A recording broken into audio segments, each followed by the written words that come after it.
नई शिक्षा नीति 2020 स्कूलों में 10+2 सिस्टम खत्म, लागू होगी 5+3+3+4 की नई व्यवस्था। समझें ये क्या है। नई शिक्षा नीति 2020 school education, board exam, graduation degree में हुए बड़े बदलाव। आज हम बताएंगे नई शिक्षा नीति की 20 खास बातें और स्कूल कॉलेजों का एजुकेशन सिस्टम कैसे बदल जाएगा। दोस्तों वीडियो थोड़ी बड़ी है पर बहुत काम की है, क्योंकि नई शिक्षा नीति पूरी समझना जरूरी है। एक बार वीडियो पूरी देख लीजिए, नई शिक्षा नीति पूरी समझ आ जाएगी। स्टूडेंट्स और माता पिता और सभी के लिए यह वीडियो बहुत महत्वपूर्ण है। दोस्तों वीडियो बनाने में बहुत मेहनत लगी है, कृपया वीडियो पूरी देखें। यदि वीडियो अच्छी लगे तो वीडियो को लाइक करें और यदि वीडियो अच्छी ना लगे तो डिसलाइक करें। चलिए बिना वक्त गवाए वीडियो शुरू करते हैं। मोदी सरकार ने नई शिक्षा नीति को मंजूरी दे दी है। नई शिक्षा नीति में 10+2 के फॉर्मेट को पूरी तरह खत्म कर दिया गया है। क्लास 9वीं से 12वीं के बीच छात्रों को विषय चुनने की आजादी रहेगी। शिक्षा में तकनीक के इस्तेमाल पर जोर दिया गया है। इनमें ऑनलाइन शिक्षा का क्षेत्रीय भाषाओं में कंटेंट तैयार करना, वर्चुअल लैब, डिजिटल लाइब्रेरी जैसी योजनाएं शामिल हैं। बोर्ड परीक्षाओं का तनाव खत्म होगा। 10वीं एवं 12वीं की बोर्ड परीक्षाओं को आसान बनाने का ऐलान किया गया है। नई शिक्षा नीति बेरोजगार तैयार नहीं करेगी। स्कूल में ही बच्चे को नौकरी की जरूरी प्रोफेशनल शिक्षा दी जाएगी। केंद्र सरकार ने बुधवार को नई शिक्षा नीति को मंजूरी दे दी। करीब 34 साल बाद आई शिक्षा नीति में स्कूली शिक्षा से लेकर उच्च शिक्षा तक कई बड़े बदलाव किए गए हैं। बच्चों पर से बोर्ड परीक्षा का भार कम किया जाएगा। उच्च शिक्षा के लिए भी अब सिर्फ एक नियम होगा, पढ़ाई बीच में छूटने पर पहले की पढ़ाई बेकार नहीं होगी। 1 साल की पढ़ाई पूरी होने पर सर्टिफिकेट और 2 साल की पढ़ाई पर डिप्लोमा सर्टिफिकेट दिया जाएगा। प्रधानमंत्री नरेंद्र मोदी की अध्यक्षता में हुई मंत्रिमंडल की बैठक में नई नीति पर मुहर लगाई गई। इसमें 2030 तक प्री प्राइमरी से लेकर उच्चतर माध्यमिक तक 100% और उच्च शिक्षा में 50% प्रवेश दर हासिल करने की बात कही गई है। शिक्षा पर सरकारी खर्च 4.43% से बढ़ाकर जीडीपी का 6% तक करने का लक्ष्य है। अब हम नई शिक्षा नीति की 20 खास बातें विस्तार से जानेंगे। नंबर 1, स्कूलों में 10+2 खत्म, अब शुरू होगा 5+3+3+4 फॉर्मेट। अब स्कूल के पहले 5 साल में प्री प्राइमरी स्कूल के 3 साल और कक्षा 1 और कक्षा 2 सहित फाउंडेशन स्टेज शामिल होंगे। इन 5 सालों की पढ़ाई के लिए एक नया पाठ्यक्रम तैयार होगा। अगले 3 साल का स्टेज कक्षा 3 से 5 तक का होगा। इसके बाद 3 साल का मिडिल स्टेज आएगा, यानी कक्षा 6 से 8 तक का स्टेज। अब छठी से बच्चे को प्रोफेशनल और स्किल की शिक्षा दी जाएगी। स्थानीय स्तर पर इंटर्नशिप भी कराई जाएगी। चौथा स्टेज कक्षा 9 से 12वीं तक का 4 साल का होगा। इसमें छात्रों को विषय चुनने की आजादी रहेगी। साइंस या गणित के साथ फैशन डिजाइनिंग भी पढ़ने की आजादी होगी। पहले कक्षा 1 से 10 तक सामान्य पढ़ाई होती थी। कक्षा 11 से विषय चुन सकते थे। नंबर 2, छठी कक्षा से रोजगारपरक शिक्षा दी जाएगी। नई शिक्षा नीति को अंतिम रूप देने के लिए बनाई गई समिति का नेतृत्व कर रहे डॉक्टर कस्तूरी रंगन ने कहा, अब छठी कक्षा से ही बच्चे को प्रोफेशनल और स्किल की शिक्षा दी जाएगी। स्थानीय स्तर पर इंटर्नशिप भी कराई जाएगी। व्यावसायिक शिक्षा और कौशल विकास पर जोर दिया जाएगा। नई शिक्षा नीति बेरोजगार तैयार नहीं करेगी। स्कूल में ही बच्चे को नौकरी की जरूरी प्रोफेशनल शिक्षा दी जाएगी। नंबर 3, 10वीं और 12वीं की बोर्ड परीक्षा आसान होगी। 10वीं एवं 12वीं की बोर्ड परीक्षाओं में बड़े बदलाव किए जाएंगे। बोर्ड परीक्षाओं के महत्व को कम किया जाएगा। कई अहम सुझाव हैं, जैसे साल में 2 बार परीक्षाएं कराना, 2 हिस्सों वस्तुनिष्ठ, ऑब्जेक्टिव और व्याख्यात्मक श्रेणियों में इन्हें विभाजित करना आदि। बोर्ड परीक्षा में मुख्य जोर ज्ञान के परीक्षण पर होगा, ताकि छात्रों में रटने की प्रवृत्ति खत्म हो। बोर्ड परीक्षाओं को लेकर छात्र हमेशा दबाव में रहते हैं और ज्यादा अंक लाने के चक्कर में कोचिंग पर निर्भर हो जाते हैं, लेकिन भविष्य में उन्हें इससे मुक्ति मिल सकती है। शिक्षा नीति में कहा गया है कि विभिन्न बोर्ड आने वाले समय में बोर्ड परीक्षाओं के प्रैक्टिकल मॉडल को तैयार करेंगे, जैसे वार्षिक, सेमेस्टर और मॉड्यूलर बोर्ड परीक्षाएं। नई नीति के तहत कक्षा 3, कक्षा 5 एवं 8वीं में भी परीक्षाएं होगी, जबकि 10वीं एवं 12वीं की बोर्ड परीक्षाएं बदले स्वरूप में जारी रहेंगी। नंबर 4, 5वीं कक्षा तक मातृभाषा में पढ़ाई कराई जाएगी। नई शिक्षा नीति में 5वीं तक और जहां तक संभव हो सके 8वीं तक मातृभाषा में ही शिक्षा उपलब्ध कराई जाएगी। नंबर 5, स्कूलों में बच्चों की परफॉर्मेंस का आकलन ऐसे होगा। बच्चों की रिपोर्ट कार्ड में बदलाव होगा। उनका 3 स्तर पर आकलन किया जाएगा। एक स्वयं छात्र करेगा, दूसरा सहपाठी और तीसरा उसका शिक्षक। नेशनल असेसमेंट सेंटर पर बनाया जाएगा जो बच्चों के सीखने की क्षमता का समय समय पर परीक्षण करेगा। फीसदी नामांकन के जरिए पढ़ाई छोड़ चुके करीब 2 करोड़ बच्चों को फिर दाखिला दिलाया जाएगा।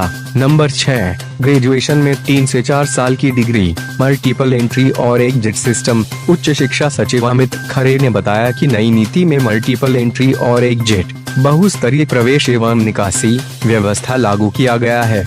आज की व्यवस्था में अगर 4 साल इंजीनियरिंग पढ़ने या 6 सेमेस्टर पढ़ने के बाद किसी कारणवश आगे नहीं पढ़ पाते हैं तो कोई उपाय नहीं होता, लेकिन मल्टीपल एंट्री और एग्जिट सिस्टम में 1 साल के बाद सर्टिफिकेट, 2 साल के बाद डिप्लोमा और 3 से 4 साल के बाद डिग्री मिल जाएगी। यह छात्रों के हित में एक बड़ा फैसला है। 3 साल की डिग्री उन छात्रों के लिए है जिन्हें हाई एजुकेशन नहीं लेना है, वहीं हाई एजुकेशन करने वाले छात्रों को 4 साल की डिग्री करनी होगी। 4 साल की डिग्री करने वाले स्टूडेंट्स 1 साल में MA कर सकेंगे। नई शिक्षा नीति के मुताबिक यदि कोई छात्र इंजीनियरिंग कोर्स को 2 वर्ष में ही छोड़ देता है तो उसे डिप्लोमा प्रदान किया जाएगा। इससे इंजीनियरिंग छात्रों को बड़ी राहत मिलेगी। 5 साल का संयुक्त ग्रेजुएट मास्टर कोर्स लाया जाएगा। एमफिल को खत्म किया जाएगा और पोस्ट ग्रेजुएट कोर्स में 1 साल के बाद पढ़ाई छोड़ने का विकल्प होगा। नेशनल मेंटरिंग प्लान के जरिए शिक्षकों का उन्नयन किया जाएगा। नंबर 7, नई नीति में एमफिल खत्म कर दिया गया है। देश की नई शिक्षा नीति लागू होने के बाद अब छात्रों को एमफिल नहीं करना होगा। एमफिल का कोर्स नई शिक्षा नीति में निरस्त कर दिया गया है। नई शिक्षा नीति लागू होने के बाद अब छात्र ग्रेजुएशन, पोस्ट ग्रेजुएशन और उसके बाद सीधे PhD करेंगे। 4 साल का ग्रेजुएशन डिग्री प्रोग्राम फर्मा और उसके बाद बिना एमफिल के सीधा PhD कर सकते हैं। नई शिक्षा नीति के तहत एमफिल कोर्सेज को खत्म किया गया है। इसे बड़ा बदलाव माना जा रहा है। नंबर 8, खत्म होंगे UGC, MCTE और एक्ट, बनेगी एक रेगुलेटरी बॉडी। UGC AICTE का युग खत्म हो गया है। उच्च शिक्षा सचिव अमित खरे ने बताया कि उच्च शिक्षा में UGC, AICTE, NCT की जगह एक नियामक होगा। कॉलेजों को स्वायत्ता, ग्रेडेड ऑटोनॉमी देकर 15 साल में विश्वविद्यालयों से संबद्धता की प्रक्रिया को पूरी तरह से खत्म कर दिया जाएगा। नंबर 9, कॉलेजों को कॉमन एग्जाम का ऑफर दिया जाएगा। नई शिक्षा नीति के तहत उच्च शिक्षण संस्थानों में प्रवेश के लिए कॉमन एंट्रेंस एग्जाम का ऑफर दिया जाएगा। यह संस्थान के लिए अनिवार्य नहीं होगा। राष्ट्रीय परीक्षा एजेंसी यह परीक्षा कराएगी। नंबर 10, स्कूल में प्री प्राइमरी लेवल पर स्पेशल सिलेबस तैयार होगा। स्कूल शिक्षा सचिव अनीता करवाल ने बताया कि स्कूल शिक्षा और उच्च शिक्षा में 10 बड़े सुधारों पर मुहर लगाई गई है। नई नीति में तकनीक के इस्तेमाल पर विशेष ध्यान दिया गया है। प्री प्राइमरी शिक्षा के लिए एक विशेष पाठ्यक्रम तैयार किया जाएगा। इसके तहत 3 से 6 वर्ष तक की आयु के बच्चे आएंगे। 2025 तक कक्षा 3 तक के छात्रों को मूलभूत साक्षरता तथा अंक ज्ञान सुनिश्चित किया जाएगा। मिडिल कक्षाओं की पढ़ाई पूरी तरह बदल जाएगी। कक्षा 6 से 8 के बीच विषयों की पढ़ाई होगी। नंबर 11, स्कूल कॉलेजों की फीस पर नियंत्रण के लिए तंत्र बनेगा। खरे ने बताया कि उच्च शिक्षण संस्थानों को ऑनलाइन स्वत घोषणा के आधार पर मंजूरी मिलेगी। मौजूदा इंस्पेक्टर राज खत्म होगा। अभी केंद्रीय विश्वविद्यालय, राज्य विश्वविद्यालय, डीम्ड विश्वविद्यालय और प्राइवेट विश्वविद्यालय के लिए अलग अलग नियम है। भविष्य में सभी नियम एक समान बनाए जाएंगे। फीस पर नियंत्रण का भी एक तंत्र तैयार किया जाएगा। नंबर 12, नेशनल रिसर्च फाउंडेशन की तैयारी। सभी तरह के वैज्ञानिक एवं सामाजिक अनुसंधानों को नेशनल रिसर्च फाउंडेशन बनाकर नियंत्रित किया जाएगा। उच्च शिक्षण संस्थानों को बहुविषयक संस्थानों में बदला जाएगा। 2030 तक हर जिले में या उसके आसपास एक उच्च शिक्षण संस्थान होगा।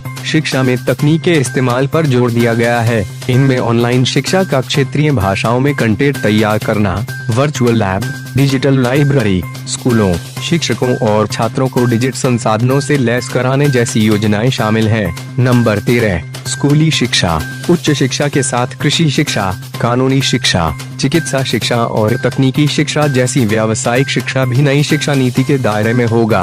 नंबर 14, कला, संगीत, शिल्प, खेल, योग, सामुदायिक सेवा जैसे सभी विषयों को भी पाठ्यक्रम में शामिल किया जाएगा। इन्हें सहायक पाठ्यक्रम नहीं कहा जाएगा। नंबर 15, ऑनलाइन एजुकेशन पर जोर। नए सुधारों में टेक्नोलॉजी और ऑनलाइन एजुकेशन पर जोर दिया गया है। कंप्यूटर, लैपटॉप, और फोन इत्यादि के जरिए विभिन्न ऐप का इस्तेमाल करके शिक्षण को रोचक बनाने की बात कही गई है। नंबर 16, हर जिले में कला, करियर और खेल संबंधी गतिविधियों में भाग लेने के लिए एक विशेष बोर्डिंग स्कूल के रूप में बाल भवन स्थापित किया जाएगा। नंबर 17, अभी हमारे यहाँ डीम्ड यूनिवर्सिटी, सेंट्रल यूनिवर्सिटीज और स्टैंड अलोन इंस्टीट्यूशंस के लिए अलग अलग नियम हैं। नई एजुकेशन पॉलिसी के तहत सभी के लिए नियम समान होगा। नई शिक्षा नीति 2020 स्कूलों में अब इस तरह देखी जाएगी बच्चे की परफॉर्मेंस। रिपोर्ट कार्ड में होंगे बदलाव। नंबर 18, MHRD का नाम बदल दिया है। मानव संसाधन विकास मंत्रालय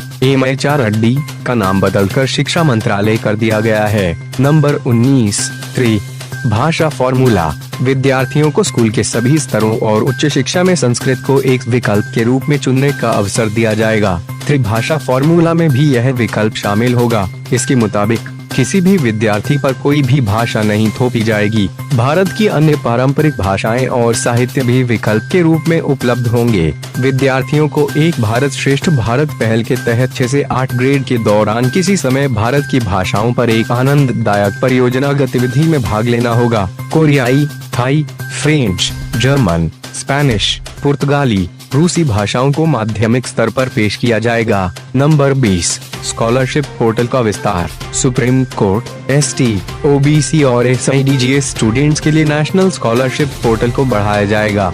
NIP 2020 के तहत स्कूल से दूर रह रहे लगभग 2 करोड़ बच्चों को मुख्य धारा में वापस लाया जाएगा। दोस्तों, अगर आपको हमारी यह जानकारी अच्छी लगी हो तो वीडियो को लाइक और कमेंट जरूर करें। ऐसी ही वीडियो के लिए हमारे चैनल को सब्सक्राइब करना ना भूले।